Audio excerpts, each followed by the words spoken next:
is Good Morning Indiana, working for you.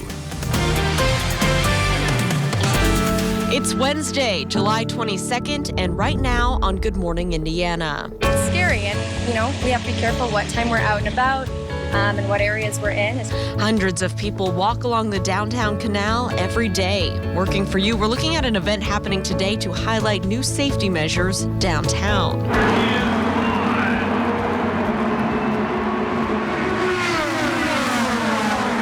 The greatest spectacle in racing is just about a month away. This morning, the latest changes to the iconic race intended to keep fans safe.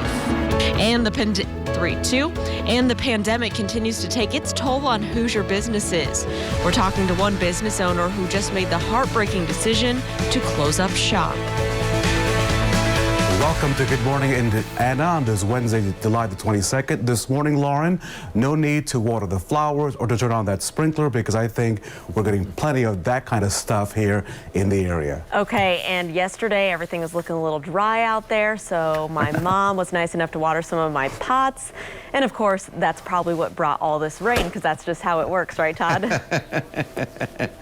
Yeah, I was thinking along the lines of your mom. Some of my trees were getting a little dry yesterday, so I made sure I watered them as well. But yeah, everybody's getting a pretty good dose of natural rainfall here across central Indiana this morning. The one exception, those of you to the north, you're not seeing a whole lot, but let's take a look at Storm Team 6 radar for you right now. And you can see the big cluster of rain, but we also have this more intense, smaller cell of rain and thunderstorm activity that just went through Rockville. It's pushing towards Bainbridge. It's pretty small little cell, but it's moving off towards the northeast, probably going to pass just to the south of Crawfordsville, but Waveland, Parkersburg, over towards North Salem. As you work your way into Hendricks County, you'll be in line to pick up this storm, or at least you'll see the lightning and hear the thunder off in the distance. To the south, some lightning strikes here as well through Bartholomew County, Columbus, down towards Seymour into Nashville. That one lightning strike near the Edinburgh area, and then off towards the east. This is mainly just all some heavy rainfall in Rushville and Richmond, so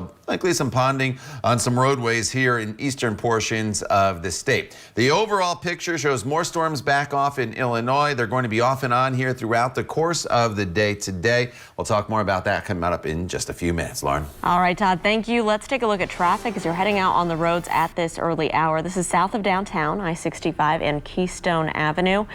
You can see that traffic in this area is moving along up to speed, both northbound and southbound. We still have the traffic shift of major construction zone here over the bridge at Keystone. So just keep that in mind. Watch for ponding as you're heading out there, especially in construction zones this morning.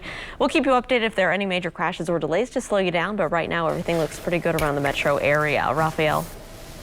Lauren, today IMS leaders will announce questions and discuss the health and safety plan for running this month's Indianapolis 500, which is, of course, a big deal for our city.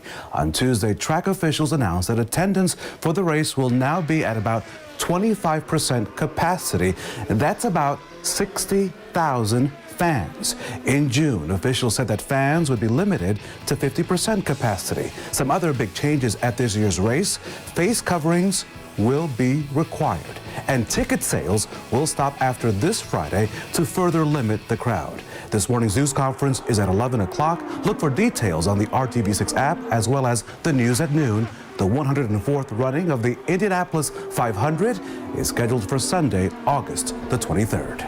It's 6:05. Almost every small business in the Hoosier state had to shut their doors temporarily because of mandates put in place at the beginning of the coronavirus pandemic.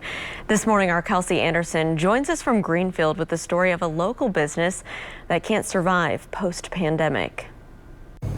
Florida Cracker Barbecue is a small family-owned restaurant in Greenfield. Their walls filled with memories of their past, loved ones, and customers trying to leave their mark. And now they are having to close this chapter of their life story. Jeffrey Clifford runs the restaurant his dad opened nearly 8 years ago and says the impact the coronavirus response has had on their business is too much for them to overcome. We lost maybe 85% of our business in 2 weeks. We're small, so our business model has always relied on catering and bulk events.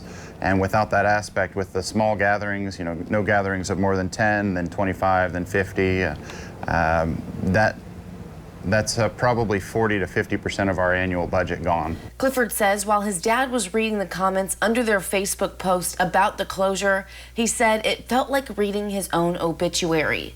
And they won't forget the support they had from the Hancock County community.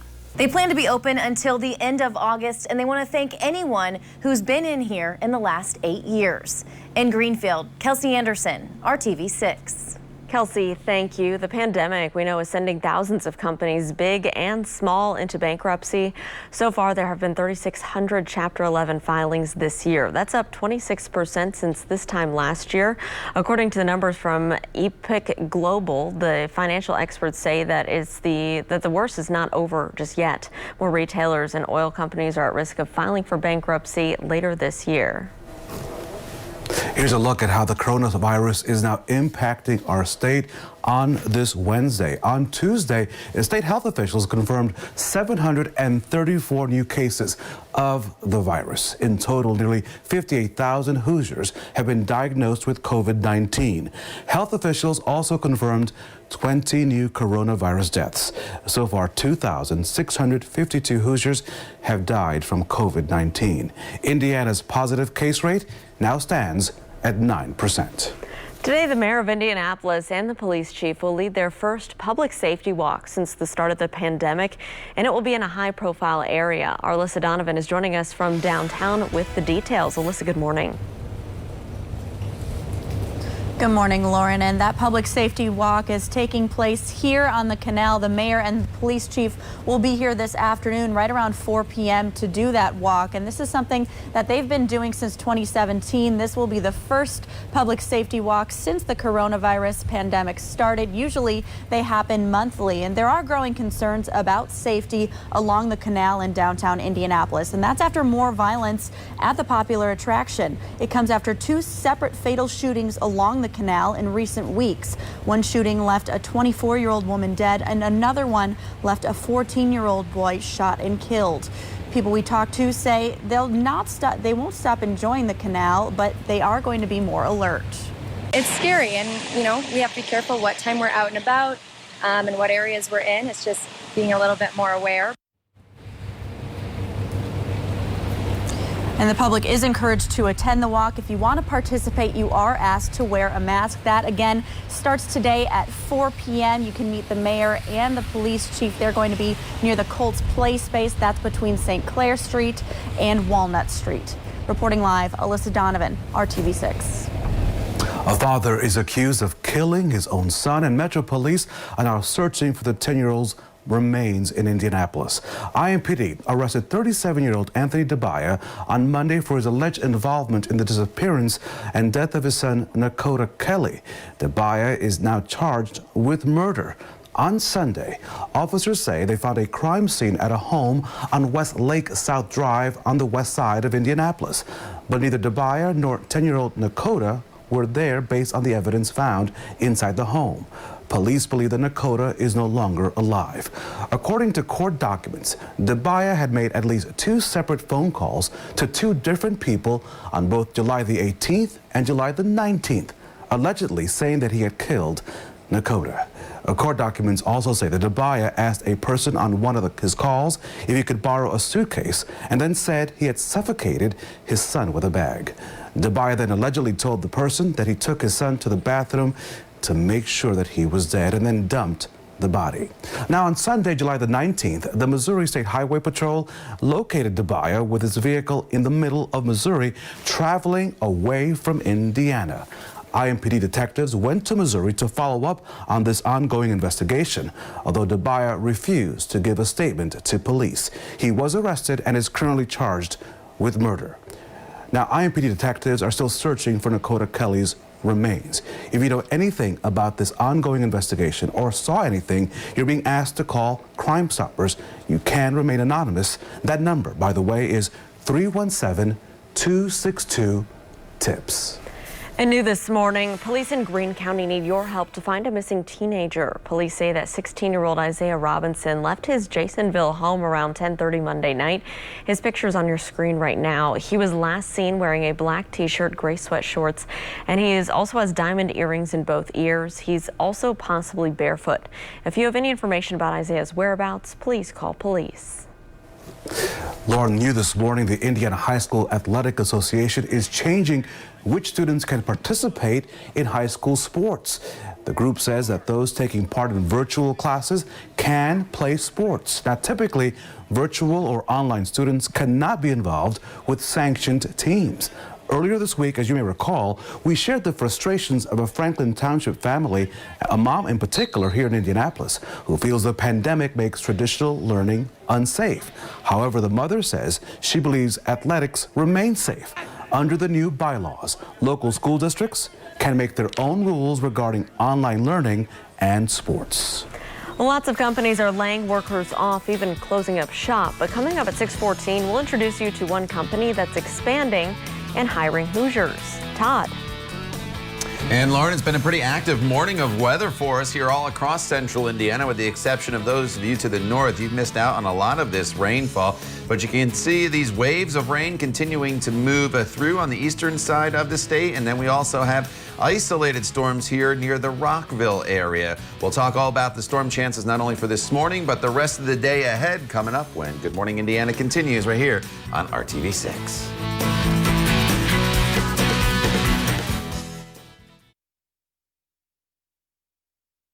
You're watching Good Morning Indiana on RTV 6. Former auto racing champion turned Paralympic gold medalist Alex Zanardi is now at a neurological rehab center. This comes a month after being seriously injured in a hand bike crash in Italy.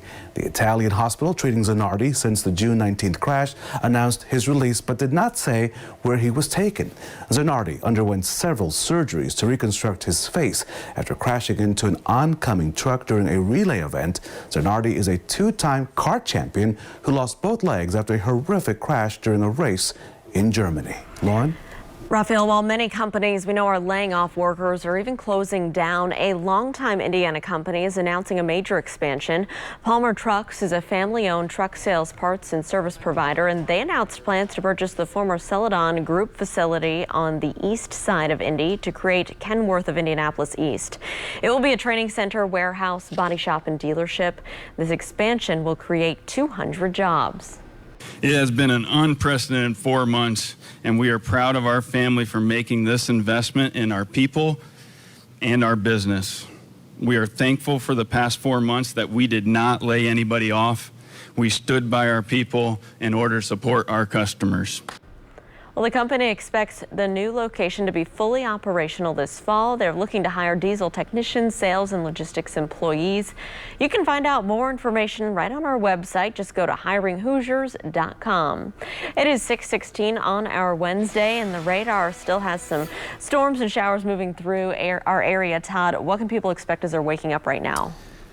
You know, more rain, as you mentioned there, Lauren, especially on the eastern side of the state. To the north, not as much. And then there's one isolated stronger storm off to our west right now. It's just going to be kind of one of those days where we'll be dealing with these showers and storms off and on. And some of you probably don't get a whole lot in the way of rainfall throughout the remainder of the day. And others of you could get these heavy downpours. So let me take you on a tour of central Indiana as we go over to Live Storm Team 6 radar. By far the strongest storm that we have is off to the west. There's a few lightning strikes here in Edinburgh down towards Columbus and into the Seymour area. But here's that stronger, more isolated cell. And I'll zoom in a little bit closer and to get into some of your hometowns here from Rockville over towards North Salem and Bainbridge. We're dealing with some heavy rainfall, so this impacts State Road 36 for you. And this real big cluster of lightning is right along State Road 59 as you work your way there just to the south of Waveland and over towards towards the east of Bloomingdale and Rockville.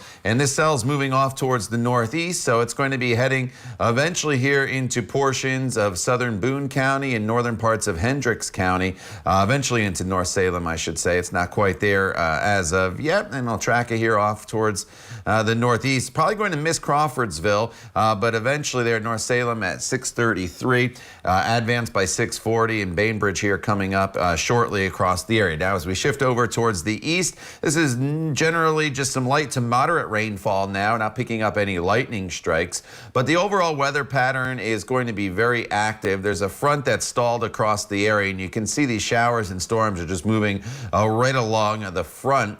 And so that's going to continue throughout the day. Now, sandwiched in between some of these waves of rain coming through will be some sunshine. And so the sunshine also will flare up some additional storms independent of these waves coming through during the course of the day. And some of those individual storms throughout the afternoon hours could be strong to severe. There's a marginal risk for severe weather once again today. Today, though, it shifts to the south and to the east of Indianapolis. Damaging wind going to be the main threat with these storms as they move through. So you get the idea today that it's just going to be kind of an active day. And if you do have outdoor plans, make sure you focus on the radar or have the Storm Shield app handy if any warnings do get issued. 70s right now. We're on our way up to a high of 85 in Indy. Today, drying out Friday, Saturday, and Sunday. But as we dry out, high temperatures will be getting closer to 90 degrees. Lauren? Todd, thank you. Let's take a look at the wet roads out there this morning. This is a live picture at I-70 near Shadeland Avenue on the east side. You can see traffic is picking up a lot, both eastbound and westbound there. Traffic is still moving along up to speed, and that is good news. Watch for punting out there on the roads. No crashes to avoid at this early hour. Raphael? So, Lauren, as you know, hiring Hoosiers, our commitment here at RTV6 to connect you to jobs. And for every job opening, an employer could get maybe a dozen or maybe hundreds of resumes. Our career coach explains how one part of your resume is often overlooked.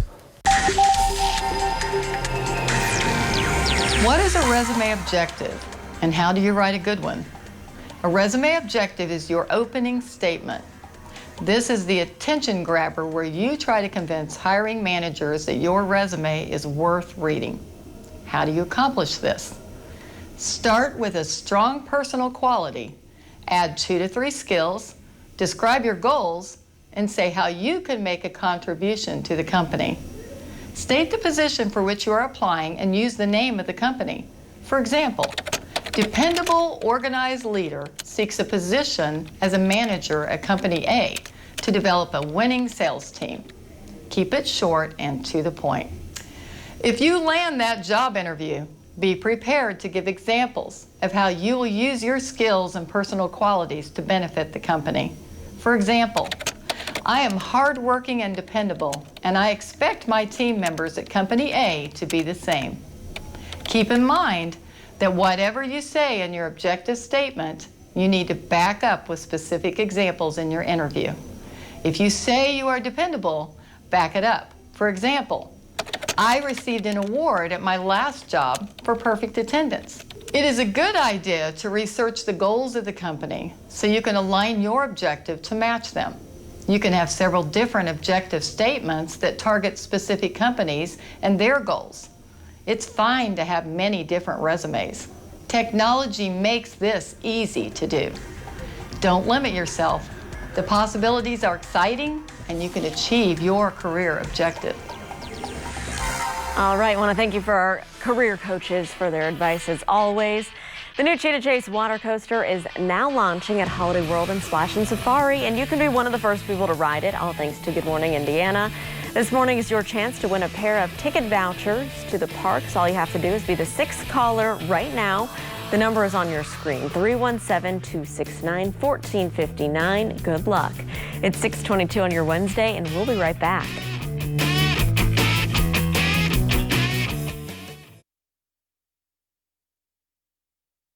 It is 6:25. Want to welcome you back to Good Morning Indiana. Raphael, it is time to talk about what is trending at 6. So on this Wednesday, Lauren, I want to begin with an amazing act of kindness. Really, we've been seeing a lot of kindness and creativity during this pandemic. So let me take you to this guy's doorstep where really two folks really got an amazing, unexpected bond. The driver saw this sign while driving a package to the home of Carlos Pagan, who has cancer and is undergoing chemotherapy. The Pagan say the driver left the package and then came back and left flowers and a card.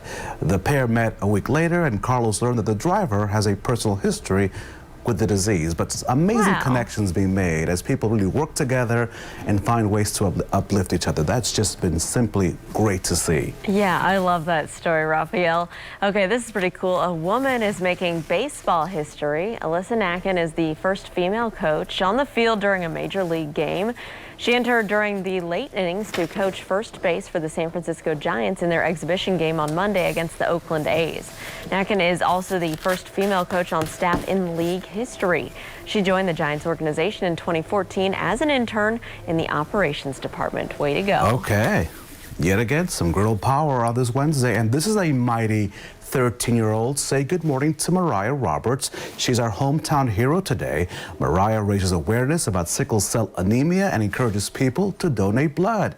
This young lady, Lauren, has already written 2 books on the issue. So good morning to her and congratulations for all of her efforts. Wow, isn't it? I'm telling you, girl awesome. Power. Here on Good Morning Indiana. Now time to check your forecast with our own Todd Clausen. Todd, really a busy day for you. That radar is active. Yeah, you know, it's been active for a while, Raphael. We were sleeping. Obviously, it woke me up. I don't know if it did you, but they had those thunderstorms that came through a little before midnight. This next wave went through here this morning and is actually continuing to make its way through the area. By far, the strongest storm we have is this one that is south of Crawfordsville. It just went through Rockville. It's passing just north of Bainbridge, but look at all that lightning right along State Road 231 as you work your way from Bainbridge up towards Crawfordsville. This is going to be heading towards 11 in here over the course of the next 20 minutes or so. A few lightning strikes down here to the south, and then as we work our way to the east, this is just some general rainfall. But obviously, if you do have to get on the roadways, especially in some of these heavier pockets of rain, just give yourself some extra time and slow down. We deal with more storms throughout the day. More on that coming up in just a little bit. All right, Todd, thank you. Well, the first day of school is right around the corner, but with so much uncertainty surrounding the upcoming school year, many parents are wondering, should they even bother buying school supplies?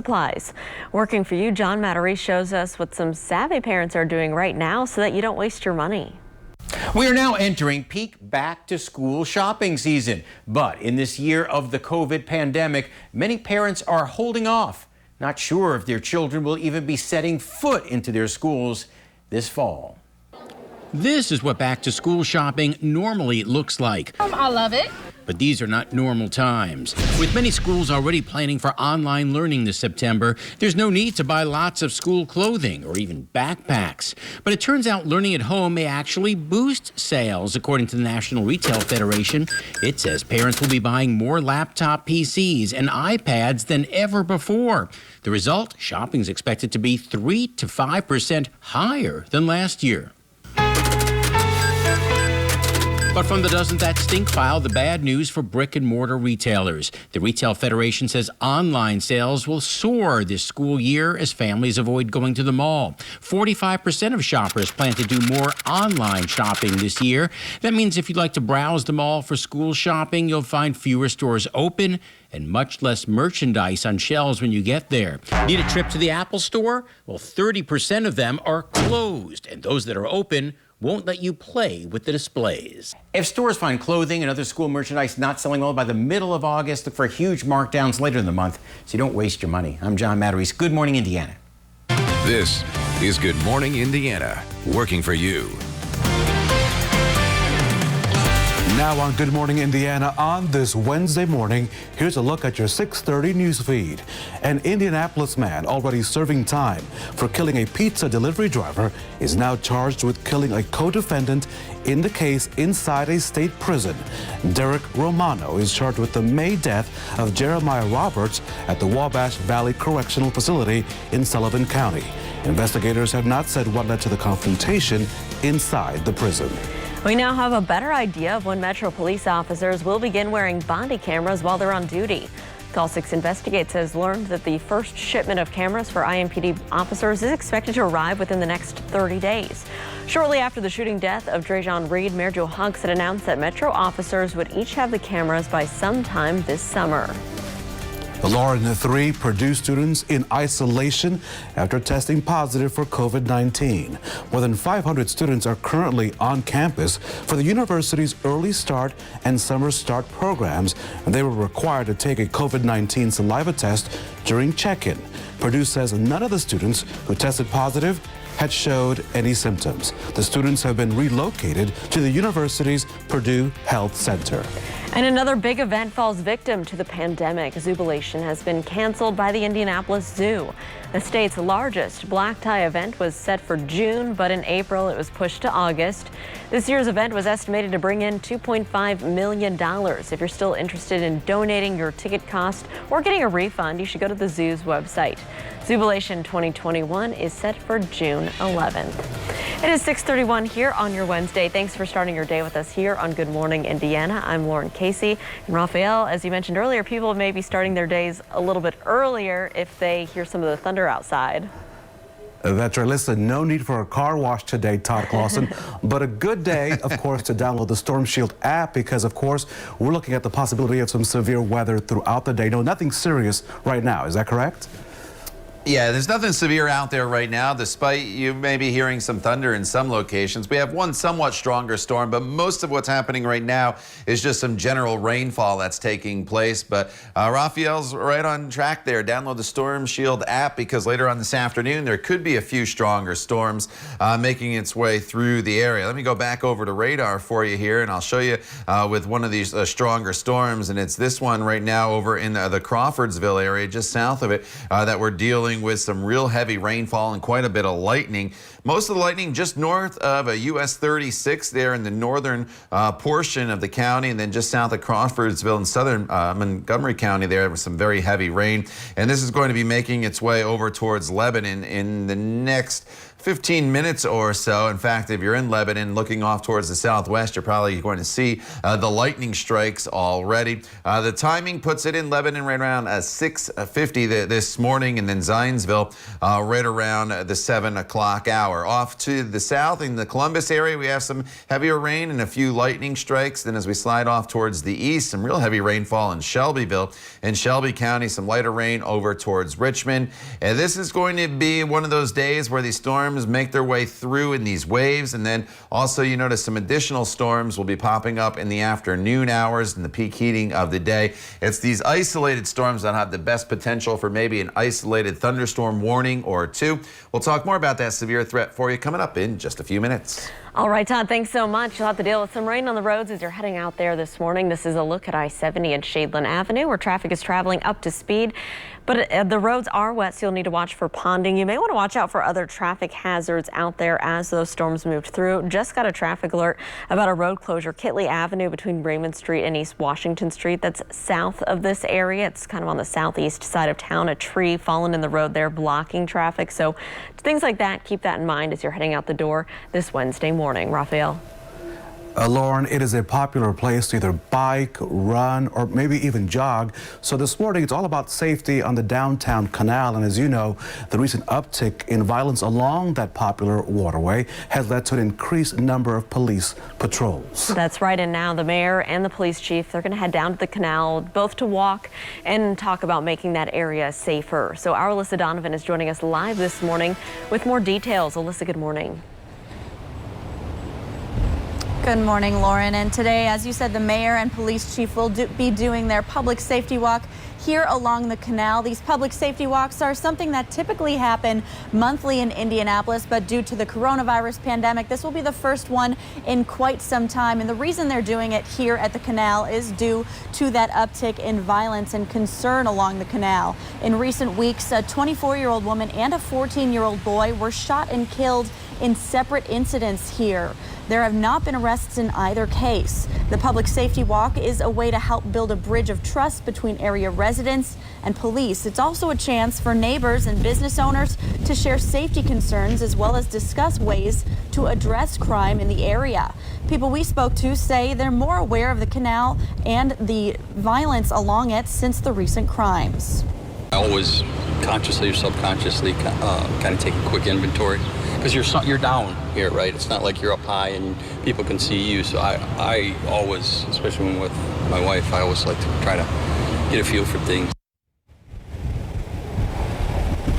And last week, a plan was also announced to add surveillance cameras to the canal in order to enhance security. The public safety walk is open to the public. In fact, the public is encouraged to attend. It starts today at 4 p.m. at the Colts Play space. That's on the streets between Walnut and St. Clair. If you want to attend, you are asked to wear a mask. Reporting live, Alyssa Donovan, RTV6. Alyssa, thank you so much. Call 6 Investigates has confirmed news on the city's request of federal oversight in the Drejon Reed police shooting case. That request is not expected to kick in until a special prosecutor concludes her investigation, and a 3-person panel reviewing all of the protests makes some findings that may come by the end of the year, possibly by December. There's also a chance that federal oversight may not happen at all. Lawyers representing the family of Drejon Reed have called on the Justice Department to have the FBI investigate the case. Reed was shot and killed by IMPD officer DeJour Mercer back in May after a vehicle and foot chase. IMPD says there was an exchange of gunfire between the officer and Reed. Reed was killed. Police say a weapon was found lying next to Reed's body. Attorneys for Reed's family say surveillance video that we showed you previously say that the evidence is evidence that the Reed was not holding a gun at the time. They say the video shows Reed running from a vehicle with what appears to be a T-shirt in one hand and 2 cell phones in the other. The law firm of Fatima Johnson is representing Reed's family. The family, as you may imagine, released a lengthy statement to RTV6 criticizing Mayor Joe Hogsett. Here's a small portion of that statement that they sent to us. It says, quote, "Accordingly, it came as no surprise to hear that the Department of Justice is not involved in this case at all." You can read the full statement in this story on our website, theindychannel.com. Raphael, police reform and a ban on certain tactics used by officers are just some of the reasons why State House Democrats here say that lawmakers need to go back to work. Democrats are now asking Governor Holcomb to call a special session to address the issues that they say cannot wait until lawmakers return for the regular session in January. Democrats are calling for a ban on chokeholds, racial profiling, and no-knock warrants in Indiana. They also want no excuse absentee voting for the November election due to the pandemic. The governor says it's the first that he's heard about these requests, but that he'll listen. Indiana is one of only 16 states which require people to state a reason for why they want to vote absentee. It's time to end that. We saw many crowded polling locations along lines during the primary because Hoosiers were concerned about this arbitrary deadline that we have that their absentee ballot has to be received by noon on election day. And so part of our proposal in special session would be to extend that out to 6 o'clock. There's no reason why we can't add an additional 6 hours on the end of election day and allow all votes to be counted. But that's the first I've heard of it, so they must have had their own press conference while we were having ours. I'll absolutely look at everything that they have to, that they're recommending. Holcomb says Republicans who hold a majority in both the House and the Senate would also have a say in a need for a special session. Now to the latest on the COVID-19 pandemic in our state. The cases of the virus continue to rise. The number of new cases now stands at 734, those reported by the State Department of Health on Tuesday. The 7-day moving average is now 752. That's the highest it has been in our state during this pandemic. 20 new deaths were also reported on Tuesday, and that's the most reported in one day since back on June the 27th. Now here's the good news. For now, hospitalizations from COVID-19 are flat, and ICU vacancies rate rose slightly to 36.8%. And today, Governor Eric Holcomb will give an update on the state of the pandemic here in Indiana. It's in his weekly news conference. We took questions to him during an unrelated event on Tuesday, asking him whether he plans to tighten restrictions. Here's what he had to say. I don't want to mislead anyone. I'm not going to take anything off the table. You mentioned California, New York, Florida, Texas, who are seeing these, surges. When it makes sense to move forward or to stand still or to roll back, we will. Indiana is in stage 4.5 of reopening through at least the end of this month. Again, we'll learn more about what's next during the governor's briefing set for this afternoon. You can look for updates right here on RTV6 and also on the RTV6 app. Lauren, we will all be watching that. The coronavirus pandemic continues to impact businesses across our state and, of course, the country. Next, our Kelsey Anderson talks to one Greenfield business that had to make a very tough decision. You're watching Good Morning Indiana right here on RTV6.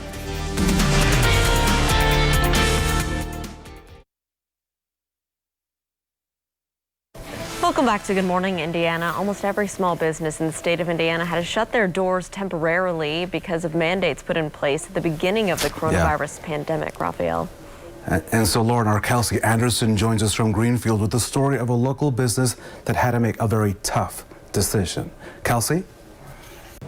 Blood, sweat, tears, and knickknacks have filled this family-owned restaurant for the last 8 years. But now, because of the impact of the coronavirus, they're having to close their doors. Reading all of the social media stuff, my dad said that it was like reading his own obituary. Earlier this week, Jeffrey Clifford announced on Facebook Florida Cracker Barbecue would be closing its doors permanently in August. To see this close is not what any of us wanted.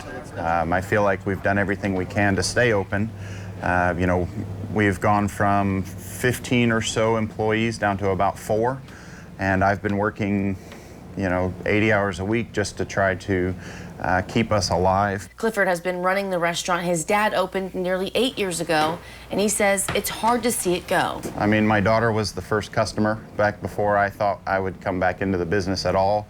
The hog on the wall I killed when I was 9. My dad's first restaurant pictures are over there. I've got pictures of my grandparents on the wall that have deceased, my brother's on the wall. And so it's tough to see it go, but at the same time, we know that it's the right timing for it. He tells me the impact of the governor's mandated shutdown plus the restrictions on gatherings have been severe, especially for this small town business that relies on big catering orders. Our daily business is fine. Throughout COVID, we've actually maintained our daily level of sales except for those first couple of weeks. It's just, you lose a third of the business segment, and it's, we're margin, our profit margins are in the pennies, and we've lost quarters. They plan to be open until the end of August, and they want to thank anyone who's been in here in the last 8 years. In Greenfield, Kelsey Anderson, RTV6. Kelsey, thank you so much. So this business was getting around the rules. This is, of course, the House of the Mouse. But coming up, how Disney World is now closing a big loophole in its new mask mandate for all of its guests. And Todd, Indiana could be the happiest place on earth if not for the humidity or the thunder or, a very active radar this morning. Yeah, it is active, Raphael. Many people probably woke up to the thunder across central Indiana. The rain still continues to fall in many locations. The strongest storm that we have right now is moving just south of Crawfordsville and getting ready to push into Boone County and Lebanon, over into North Salem and Hendricks County with quite a bit of lightning. We'll talk about this storm and look ahead to the rest of your Wednesday forecast coming up when Good Morning Indiana continues right here on RTV6.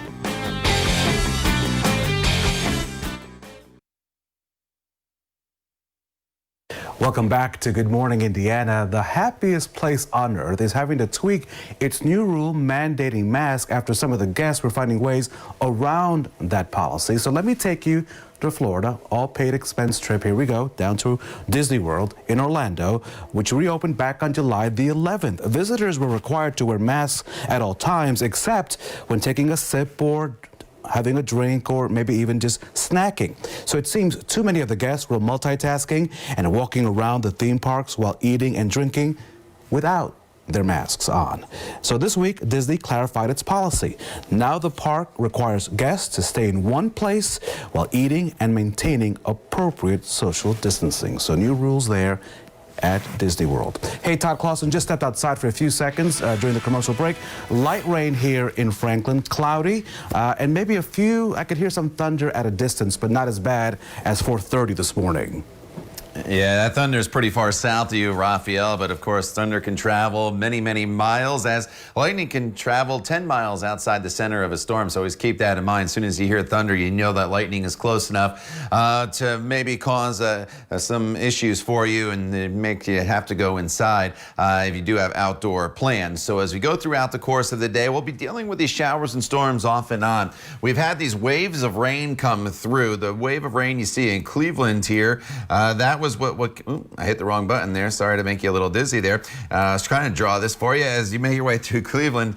That's the rain that came through our area last night right before midnight. This is the current wave that's moving through, and then you notice there's more storms here off to our southwest, and they're all heading in this direction. So there's a front that's draped right across the state, and that is what is giving us these storms across central Indiana kind of coming in waves. Now the strongest storm that we have outside right now is this one that is making its way through portions of Montgomery County, just south of Crawfordsville, pushing into Lebanon now, into northern parts of Hendricks County. A lot of lightning. I'll go in a little bit closer here into the North Salem area, and you can see that's where we're dealing with quite a few lightning strikes, and this heavy rain is just getting ready to cross over Interstate 74, extends back towards Rochdale, and even down into the Bainbridge area. We're dealing still with some heavy rain. So that's the strongest storm that we currently have. But on the eastern side of the state, some light rain continues to fall. A few showers in downtown Indianapolis as well. Shelbyville, some heavier rain, and then there's some rain down moving out of Columbus now, but still falling in Greensburg. So as we work our way throughout the day today, we'll have this wave of rain go through this morning. I do think we break into a little bit of sunshine here and there throughout the day. But once we get into the sunshine, look how more isolated storms start to flare up throughout the course of the afternoon hours. And I think it's more these isolated storms later on today that will have the potential for maybe a spot strong to severe storm. The area in green you see on your screen, that is the marginal risk for severe weather. That is the lowest threat level with the scale that you see that's put out by the Storm Prediction Center. Live look in Greencastle right now shows some clearing skies, but off in the distance you can see that storm that we were talking about that went through Greencastle already. 71 in Indy as well as Bloomington highs today. They will eventually top off in the mid 80s. It's not a washout today, but of all the days this week, it's probably the day that the storms are the most numerous. So just keep that in mind if you have outdoor plans.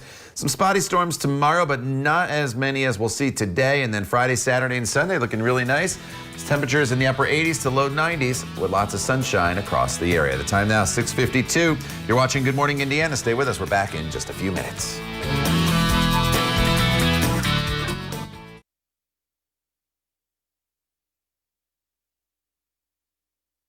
Welcome back. Well, she's already helped to save her country once, Raphael, and now a woman who helped to make planes during World War II is back at work trying to help rescue us from the COVID-19 pandemic. And so this morning we're hearing from this incredible woman. We told you about her earlier this week, but of course she is one of the original Rosie the Riveters. Please meet once again 94-year-old May Cryer, and she is, during World War II, she was one of the many women who picked up power tools and went to work because so many men were in the armed services. Now Cryer is serving her country once again, making masks. I was making a lot of them when this virus started, and I just switched over from bandanas to face masks. And it's just snowballed. I said, it's amazing. I made 300 by myself and sent them out to my friends and just people that my neighbors, my families, what have you. But now, with it's been on the news, we've got over 1,000 requests. May says she's also had fabric and other items donated to the cause. Volunteers are helping her fill all those Rosie the Riveter face mask requests. And just like the iconic poster read, May says, we can do it. And of course, Lauren, just another reminder from the greatest generation of the American spirit that working together, anything is possible. Way to go, May. Yeah, that is awesome. I love that story. What a sweet lady. All right, Todd, as people are heading out the door this Wednesday, what do they need to know in their forecast? We're dealing with rain, Lauren, this morning. Nothing severe out there, but there is one stronger storm that's now making its way into the Lebanon area that you can see on Storm Team 6 radar. To the east, it's mainly just some light rain with no lightning mixed in. But here's that cell that's moving just south of Lebanon right now, going to make its way into Zionsville here shortly. We'll deal with scattered showers and storms off and on throughout the day with a high of 85. Todd, thank you. We are back here in 25 minutes and all throughout Good Morning America with your news, weather, and of course your traffic updates. Remember, all throughout the day, your news can be found right on the RTV 6 app. Be careful out there with the rain that moved through and the wet roads. Thanks for watching Good Morning Indiana.